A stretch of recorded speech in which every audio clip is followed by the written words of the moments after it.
Hello, everyone. Welcome to Question Everything, a podcast all about learning from the successes and the failures of those who, well, dared to question everything. This podcast is part interview, part therapy, and part Price is Right. We have our own game board stacked with questions that'll make even the most successful CMOs sweat. I'm your host, Ashley Walters, CMO and partner at Curiosity. On today's episode, I sit down with my partners, Trey and Jeff Warman of Curiosity. That's right. To kick off 2025, we're keeping this episode in-house. Today, you'll learn what the shelf theory is and why clients should care. Why listening more, talking less, and betting on yourself helped pave the path to ownership. And why your art should be wearing overalls. Hear Jeff's take on evaluating creative. Join us for this special edition of Question Everything.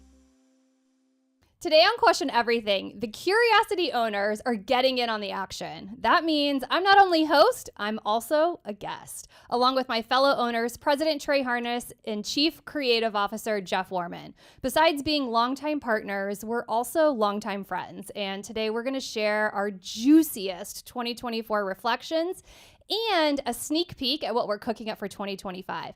Jeff and Trey, welcome officially to Question Everything. Oh my gosh. Thank you. I thought we were hosting. Yeah. Oh, no. Who are we I've interviewing? got all sorts of You got the questions wrong for brief. you. Yeah. Oh my gosh. Is that the surprise? You're going to ask us questions? Yes, I'm asking you questions. I might answer a few too, but Okay. I don't know The how I tables are should turning. feel about it. How long have you had the podcast? a while. Yeah, and we're just now getting on. I don't know Yeah, how I our feel guest about that. list was late. should we No, ask I'm about that? kidding. You ran I'm out. kidding. We were Yeah. actually supposed to be on this back in the day one time, but then Ashley just got impatient with us, which Well, I totally understand. She Right. should have done. I literally thought I was a host of this podcast. did I. And then the first episode came out. we were like, And I was like, that was great. I wasn't. Where? I wasn't. I mean, invited. let me explain, and I think people can relate to this. You don't but have to explain. I understand already. Yeah, I mean, I tried to get on your calendar, and Yeah. it just wasn't happening. And so I thought, you know what, this is going to be faster if I just do it myself. That was smart. And that was smart. very smart. But then here we are. Here we are. And you're crushing it. You are. Thanks. It's been a lot of fun. But today's going to be a lot of fun too.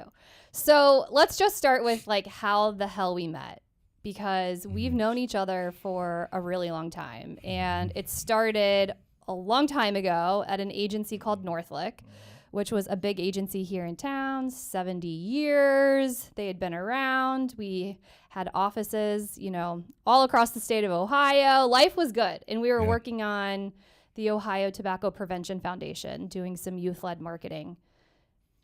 Yeah, which was some of my favorite work Same. that I've ever worked on, and I know you guys feel the same. Mm-hmm. But I specifically remember when you volunteered. So Oh you, my I God. think you were like 9, but you volunteered to do a YouTube, like a YouTube video series for Northlick. Back when we were like, what is YouTube? Yeah. And Yeah. you were like, well, they wanted to figure out how to like talk about trends and stuff. And you're like, I'll do that. And then all of a sudden you're like this little video star. And I'm like, oh, she's somebody. Yeah. This is like 20 years ago, Oh my God. almost not quite. This Yeah. is what, 17 years? I don't know, something like that. And then Trey was an intern. This is years before Ashley was on YouTube. Right. Yeah. Yeah. My But sweet Trey, episode. so Trey was in, I remember, and we hit it off. There's a million things I love about Trey, but loved him instantly. Wish I could say the same. And then I gave him a review. And after Only that, time he's ever given me a review, I gave by him the a way. review because I was a couple years ahead. I'm a few years ahead. And I gave him a review, and I said a few critical things in it. As you should. Feedback is a gift. Yeah. Absolutely. And one of the things I said is that he should listen more. And right after he got his review from his manager, he came stomping over to my cubicle and said, I know that you're the one who said that I should listen more. And I'm like, yeah, you should. And I think That's great it feedback. changed his whole career. It was great as well. feedback. I Yeah. still could use that feedback Right. today. So you were spot on. Yeah, you never really took the advice, but No, it's all good. not at all. Not at all. No, that was fun back in the day. It was. I And then we miss all those kind of went our separate ways. You like started an agency with Dahani Jones.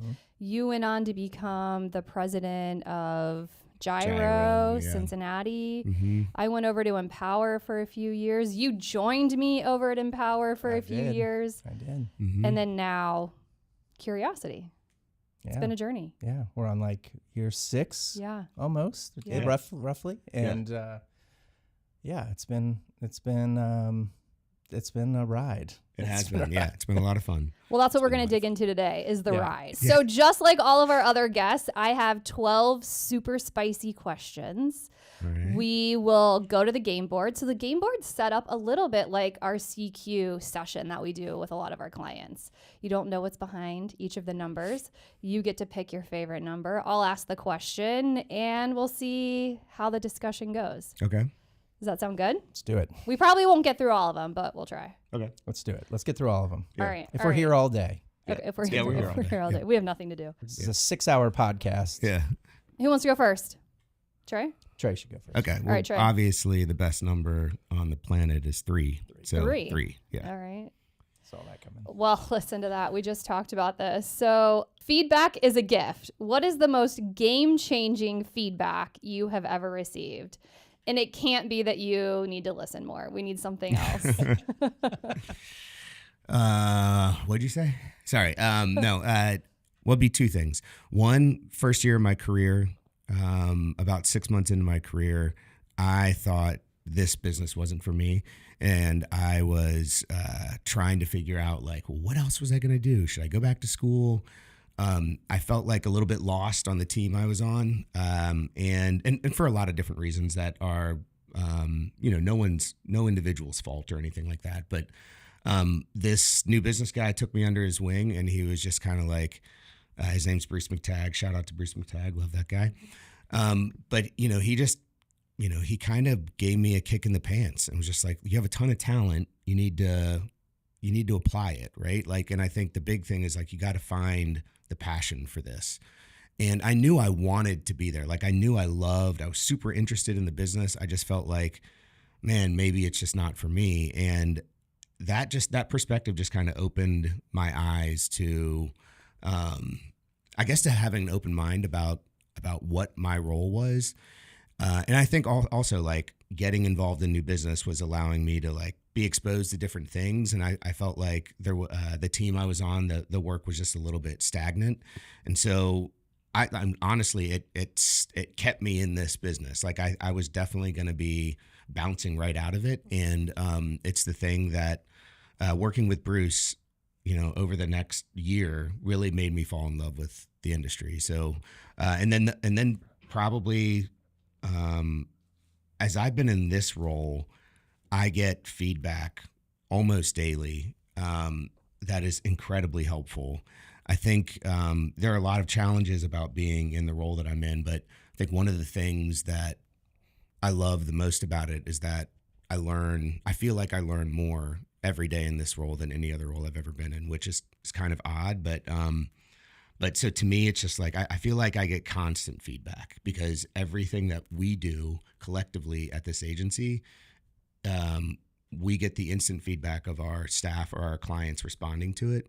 And so it's really special. Like I wouldn't trade that for anything, but it also, makes you have to be on your A game every day. So I think we've created a culture where like giving feedback does kind of feel like a gift. I mean, that's a saying that we use a lot. It was inspired by some improv training that we did. Yes. That is your saying. Day one, it might have been the first thing you said to the staff. Just here. walked in. You just walked in and you had a green dress on. Feedback is a gift.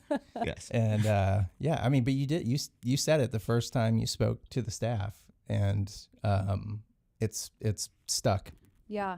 We've had clients and consultants actually compliment us on the way we receive and respond to feedback. So I think that's a good sign. One thing that you mentioned that, I don't know, just like really ring true with me is like a moment in your career where you started to second guess everything.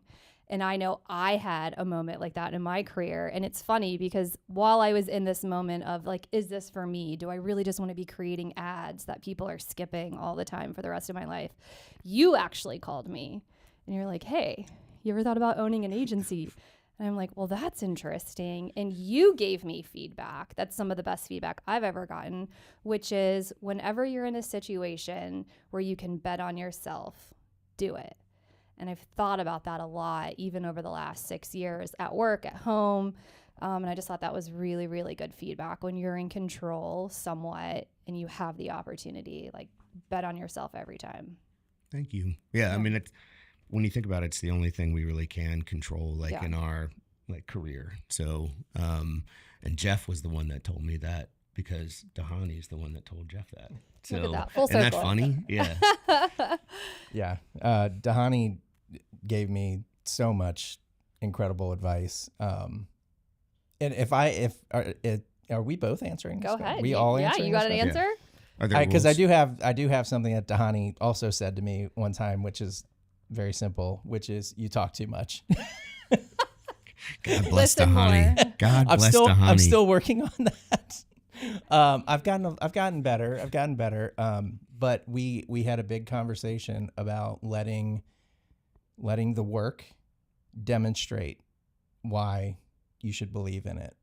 And that's why I've never really been about selling anything. Yeah. It's always been about just having a conversation about the work and then letting the work speak for itself. And so I think about that one a lot. I think that's great advice. I'm going to stop talking. Let's go. All right, back to the game board. All right, Jeff, you're up. Number 1. Let's go. All right, so Jeff, you bought a building. Actually, we're Holy sitting crap. in it, Yeah. our new podcast studio. So in your opinion, why do you think it's important for Curiosity to own its own space? And what do you think this building represents for our culture, for any potential policies we might roll out? I mean, work in the office, work from home, it's a hot topic right now. So any thoughts on that too? And I'm not going to let Trey answer that. No, just kidding. Let's make an announcement on this show. We're going to cut back to working in the office to 6 days a week. That's right. Yeah. Everybody can stay at home on Sundays. No. I mean, we are such a unique place. And I think the last couple years, as much as I loved things about the last office we had, one of the biggest things that always came up was it didn't necessarily feel like us. It was a nice space. It had character and everything. But for who we are as an agency, as a culture, as people, in my mind, once we made the decision, we should own our own space. We should control how it looks and feels, and we should just really make it inspiring. That was that. Then it was kind of like, oh yeah, of course that's what we would do. Yeah. Of course, that is what Curiosity would do. Yeah. That's what the three of us would do. And it goes back to just that advice that Trey gave you. It's like when we're in, when we can control, there's a million things in life we can't control. And in this business, Lord Even knows. more. You Even can't- more. yeah, Double that. Even more. Yeah. But if you can have, the kind of influence and control on something that, and control in a way that's like our people will control it too. It's like, yes, we're like setting the stage, but really this is for everyone to kind of like hopefully be inspired by it and do what they want to do here. And I've heard some of that feedback. We're only a month in to being in this space, and so there's still a lot developing, but I think it's doing the job, and I love it. And it's a beautiful space. Jeff's wife actually helped design a lot of the space and the interiors. And Jeff and his wife were actually creative partners way back in the day at Northlick when I over first 10 met. years. Yeah, creative team. And she easily is the most inspiring, most talented creative I've ever met. And I, am so lucky that every day I'm inspired by her. And so turning this over to her was kind of a no-brainer. I got cold chills. 100 points for Jeff. Yeah. Well, what do you think? So, okay, work from home, work Carrie, for office. Carrie, are you watching? Right. Yeah. I'll send Bank her a link. those points. It was great. What's your take on it? What's your take? Yes, I would rather have everybody in the office Monday through Friday. I'm going to be in this office Monday through Friday as best as I can. I should remind everybody that we've got 4 dogs, so sometimes that makes it difficult to get anywhere, right? You know what I mean? I mean, he hasn't taken a vacation in like You also 10 have years. 2 children. I was about to say that. Yeah, I forgot about Just that. a quick, Yeah. quick reminder. But they are basically dog owners just with us. They're like my roommates that own the dogs with us now. Yeah. So, but no, I would love to have us in here Monday through Friday because I love being around our people. I think, we've talked about it for a long time. I think our work is better when we're all together. And I think most importantly, I will say this. I think one thing we should really seriously consider doing is, I think people that haven't been working in this business for more than 5 years, especially if 5 years kind of gets you to that 10,000 hours point. If we could talk about Malcolm Gladwell for a second, they should probably be in the building every day because you can't learn. Provocative statement. Yeah, you can't learn. You can't learn when you are just looking at your screen, right? There's no osmosis learning between the meetings. The only time you're going to get engagement from someone else is if you're in a meeting when you're working remotely. And that's not enough for people I think it's not enough for everybody, but I would say it's especially not enough for people who are still trying to learn the basics of the job, right? And I know that 4 years in, you're learning more than the basics, but again, to get to that 10,000 hours where you feel like you know what you're doing and you can think on your feet, that takes real experience. And so, I do think it's something that all of our young people should be considering is especially those that have career ambitions. Like, I want to get to the next level. I want to improve and I want to do it as fast as I can. Being in the office more often, most likely you're going to get promoted sooner than if you weren't. That's just a fact. We talk about those moments that happen in the cracks. Yes, all the exactly. time. And, like popping into meetings, Yeah. seeing like confronting someone about their first review, that doesn't happen. No. I didn't schedule a meeting to do that. Right. You know what I mean? Right. You just sprinted over. I to me. beelined it. Yeah, exactly. Exactly. You beelined and accosted me. Yeah. It was great. No, you're right though. I mean, that's some of this advice that we were just talking about a minute ago. Some of those moments. Yeah. Bruce McTagg pulling me aside happen more organically, so, so I think we just decided. Yeah. We're like, Yep. See you all in here on Monday. I mean, I'm also team flexibility. So I love having the option. And I love that it's like you don't have to be here from 8 to 6 or 8 to 5 every Totally single agree. day. And if life calls you to be at home one day for whatever reason, we have the trust in our people to make that happen. And we don't have to look at swiped badges and, some of the extremes that other agencies have to, because guess what? We hire adults and we trust the people that we hire. And now we have an incredible, creative, inspiring space that people want to come spend time in, which I love.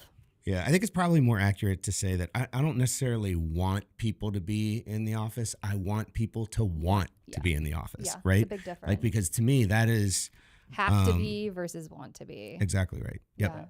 But for the record, we also have, been incredibly understanding of the flexibility and how much that means to people. And as long as no one's, taking advantage of that. Yeah.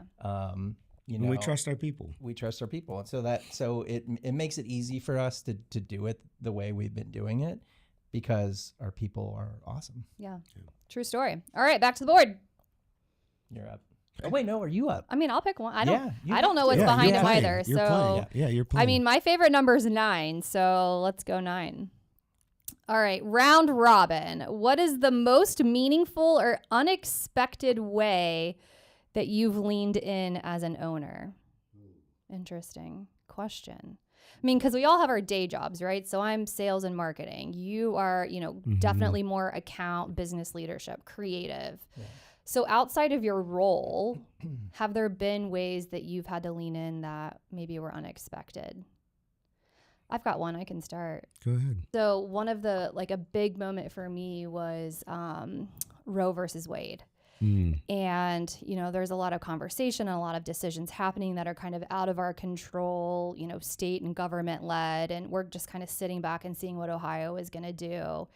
And in no way in my job of business development or marketing was it like, you need a point of view and you need to think about our policies and you need to figure out what our stance is going to be. And so I think that was a really interesting moment, being the only female owner at the table, to kind of lean in and provide my perspective. And of course, it was met with such empathy and awesomeness, as you guys are. And I think we made some good decisions after that. It's a good one. It's a really good one. My answer to that question, even though we just talked about it, is this office. Literally getting my wife involved. Yeah. I know that sounds like a terrible client, a bad client thing. Jeff was like, well, I asked my wife. Moving stuff, putting stuff together. I mean, in terms of leaning in and trying to really, make this space feel special. Yeah, I mean, my whole family was involved in, weekends, long nights, all kinds of things, including extended family, my sister-in-law, my mother-in-law, one of our neighbors who we're all in here putting things together, helping make sure that, things felt special for the first day here. So that's definitely the biggest one for me. Yeah. For real. All right, let's go back to the game board. Let's see, Trey, you're up again. 5. Number 5. All right. This question, I think, Jeff, I want you to answer. So the shelf theory. I don't know if you invented this. I think we need to trademark it. But talk a little bit about the shelf theory. Like, what is it and where do you think we are right now? And what are the challenges or opportunities with that? Okay, so I think it was Ken, right? It was really, yeah. It was Ken Robinson? Yeah. Has he been a guest on here yet? No, but shout out. It was Ken who said, I'm trying to figure out what shelf to put you guys on. Mm-hmm. So here we are, smallish agency in Cincinnati, and just like fighting for recognition, fighting to be seen, to be known. Like we've embraced the underdog mentality in so many ways, and we just keep scrapping, and we keep, we're patient, but then we're aggressive, and then we're patient, and then we're, and then we attack things, and I think that's caused a lot of the people who are observing what we're doing to wonder, are they for real? Mm-hmm. Are they for real? We thought about it for a while. I'll say maybe I questioned it once or twice, like, because I knew what we wanted. That's and past, it was like past tense. That's not 5. That's years ago. We knew what we wanted, but it was like, is this possible? Is this possible to get the right people and the right culture and build the thing we want to be and get ourselves on higher shelves? That we're not just seen as a little guy in Cincinnati. We're actually seen as a national competitor to any agency that's out there. And we're working our way up. I it's hard to say what shelf. I mean, I can name some agencies I think we're on the same shelf as that. Maybe a year or two ago we were not on that shelf. But that's the shelf theory, is what shelf are we on? And I think it's a driver for us. We're crazy competitive, and as long as that cabinet as long as there's more shelves, we're gonna keep fighting. And that's not about growth. That's not about number of people or anything about like that. It's about the thinking and the product and the impact we can create. And how can we capture people's attention more than any other agency? So we're working our way up the shelves. I think too, it's the people we attract to the company. Like you're starting to see some of that changing as well. For sure, the talent continues to grow, and I think we'll see evidence of that. In we're seeing it now, and we'll see evidence of the effect of that very soon. It's a worthwhile exercise, I think, for agencies just to take a beat and talk about that and figure out where they are, where they've been, where they want to go, and make some strategic decisions based on that. I love it. All right, let's go back to the board. All right, Jeff, you're up. Oh, I'm up 11. All right. right. Well, this one's right back at you. And Trey, I want to hear maybe your take on this too. So as a chief creative officer, what is your philosophy for evaluating creative? Well, there's a lot that goes into that. I will say though, I think there's so much of it is gut, and I think I'm. Man, that'd be a great name for an agency. Yeah, let's see if that's trademarked. I know. Yeah. We should look that up. No, but a lot of it is that's where it starts. Does this I think I have a sixth sense for when I see a line or a platform, a creative platform that usually starts with something like a tagline. I know it really fast. Like this is special. And then I have to go through the process of thinking about the emotion it creates. Can it handle the functional aspects of the job that has to be done? Can we, can it be inspiring for, a long time? There's so many different things that I start to debate, and then the creative leaders and I hash it out. I have a fun little thing. If you weren't going to say it, I was. You were okay. You were fishing for this. Okay. No. No, but I mean, so there's this way of evaluating creative that just really simple that I think is kind of fun to talk about, which is we call it art in overalls. So art in overalls is basically, the art is the emotion that you want the idea to have. And the overalls, the reason the art is wearing overalls is because it's got work to do. So the work that we create has work to do. So art in overalls is kind of the emotion and the function that we want an idea to have. And so we look at it and we can kind of, when we are evaluating, we can kind of say, hey, does this work on the art in overalls scale? Mm-hmm. And that doesn't always mean it's perfect, but it tends to prove out to be pretty true. If you look at a lot of the really effective work out there, you can see how that yin and yang of the emotion and like the functional differentiation, how those two really work together. So I always think about that. That's great. Yeah. From an account standpoint, really quickly, anything that you go through, do you have a process? First I would say really good, similar to the gut statement, I think I would translate what Jeff said to, I think really good creative is not seen or heard, it's felt, yes, right? So, I think if it makes you feel something, you're in the right path. And I would say that it's not just as an account person, but just as a human.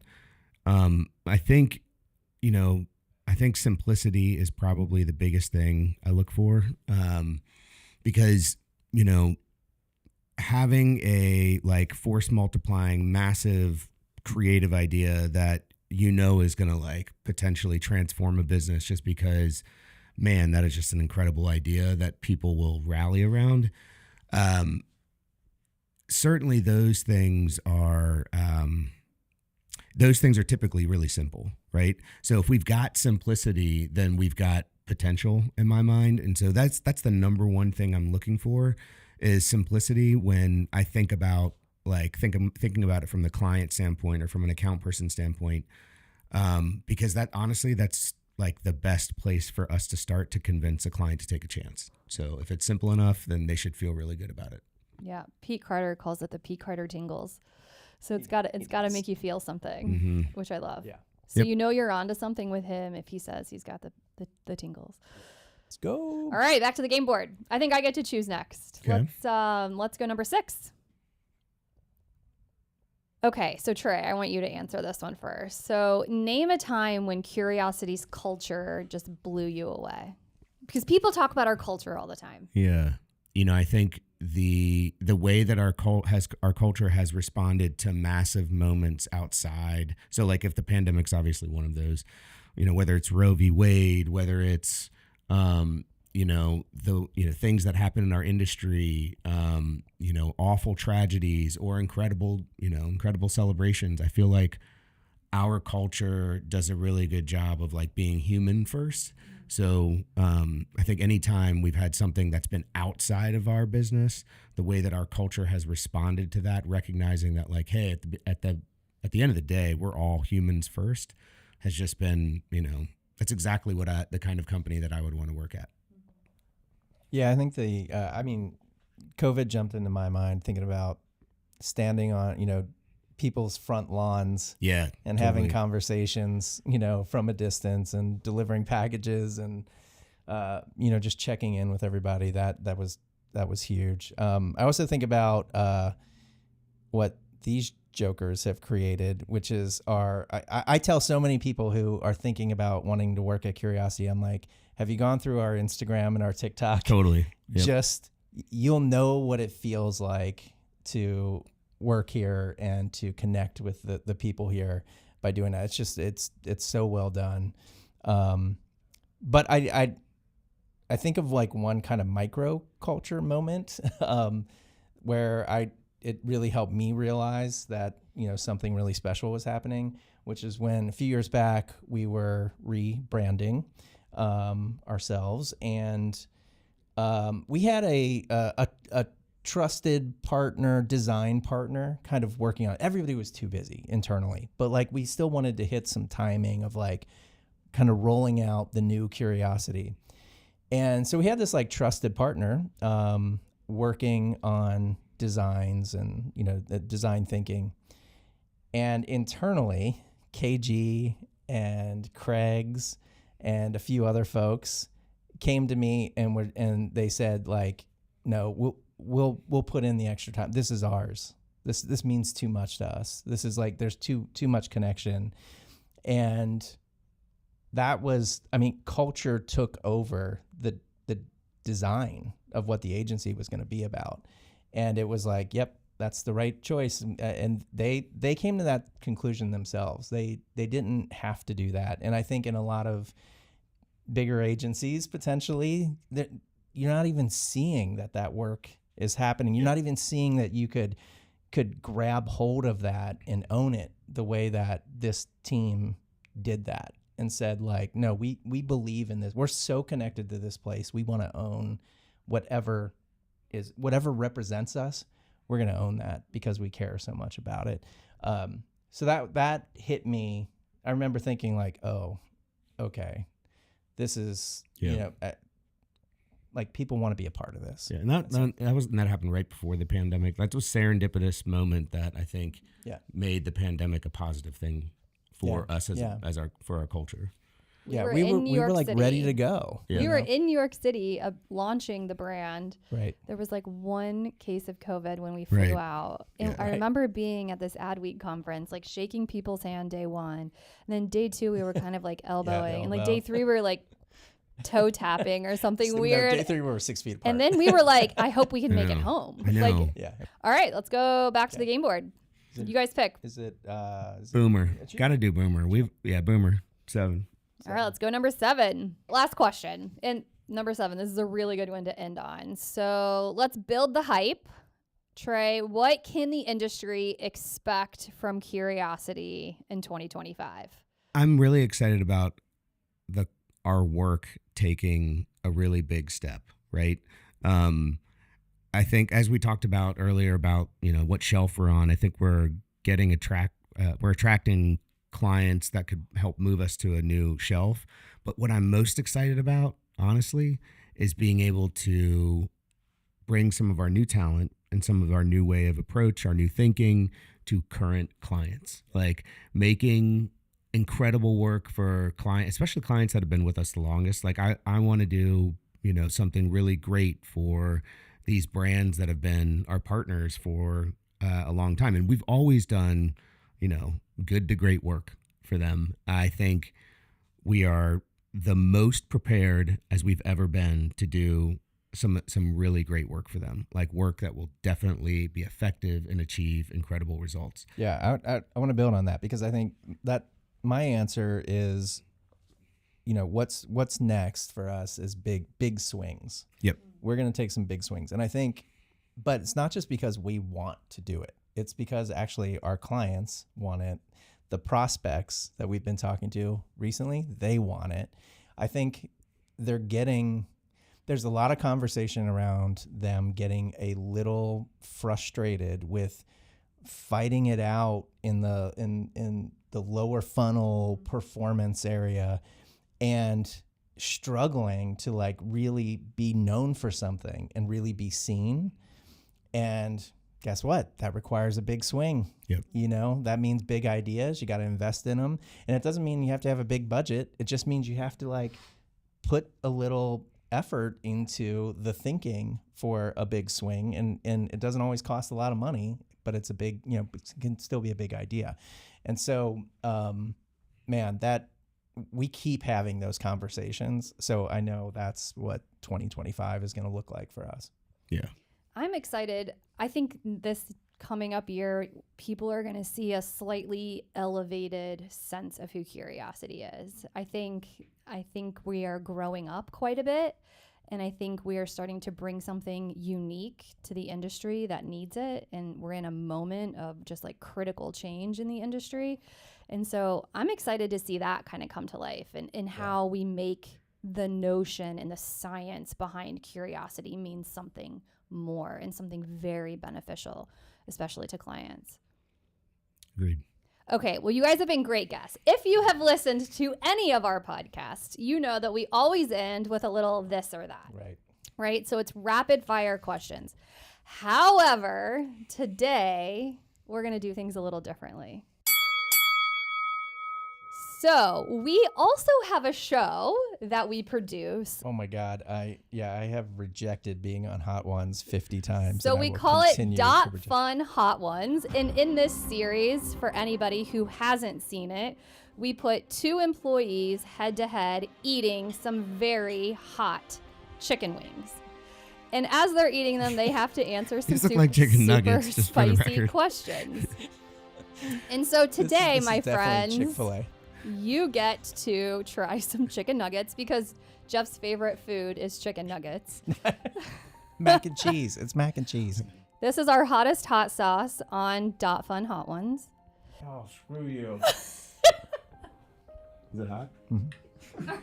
Jeff, Yeah. your question. I need you, for our listeners and our viewers, to explain this photo. And for everybody, we are looking at Jeff Warman at what looks like the White House, standing at a podium, wearing a suit for the last time ever. That's basically true. This was evil. It's not that bad. I just have to swallow it. Okay, so 1995. Okay. Summer of 95, I interned at the White House. Look at that tie. I know. I was just going to say, well, I was interning at the White House. I had to do it. So I was in the press department. And so every day I got to be in the room for the press brief. This is hot. For the press briefings. And so, of course, like when the briefings were over, the interns would all gather at the podium, pretend like we were putting on our own press conference and get pictures of each other.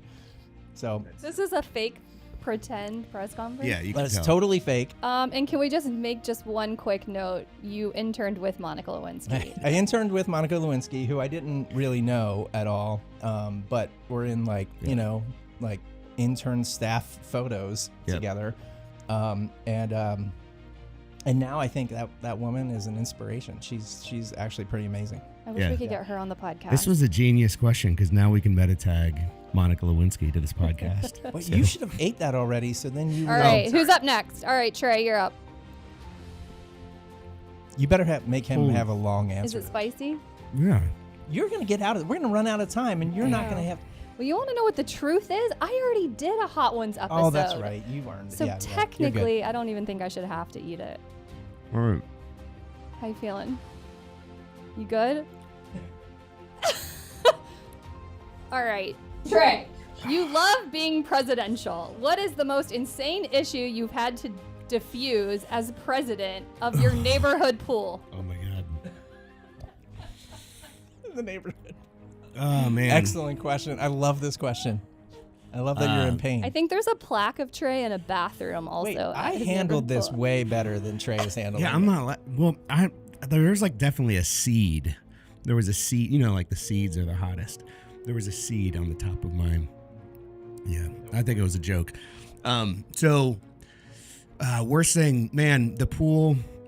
There's a lot of things like during the pandemic, just like the craziness of like. Open your eyes. I can't. The craziness of people, like the expectation that they wanted the pool to be the arbiter of who should be wearing masks or not outside.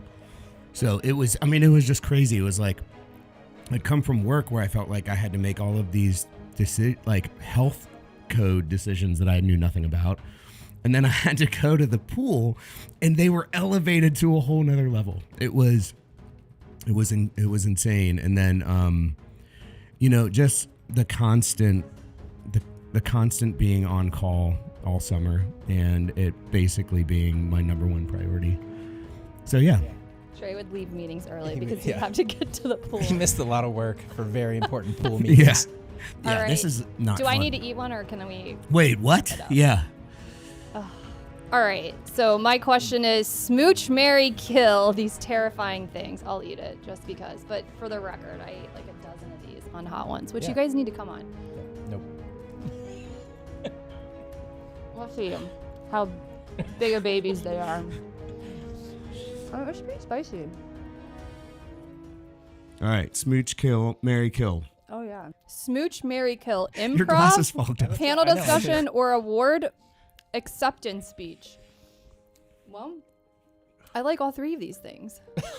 Well, that's why you got to smooch. And that is Ashley Walters. Yeah. We should wrap on that. Yeah. I mean, I would probably smooch the award acceptance speech because that's just like chef kiss. I would probably marry improv just because I think that's a lifelong of learning. And I'd probably kill the panel discussion. That's a good one. Yeah, I would kill the panel discussion. But you're really good on those. Well, Yeah. I appreciate that. Yeah. Thank you guys so much for coming on. This was a total blast. I think we should do it again Yeah, sometime. thank you so much. Yeah. Here's to That's fun. Yeah. another good 6 years. Let's Cheers go. to that. Let's go. Let's do it.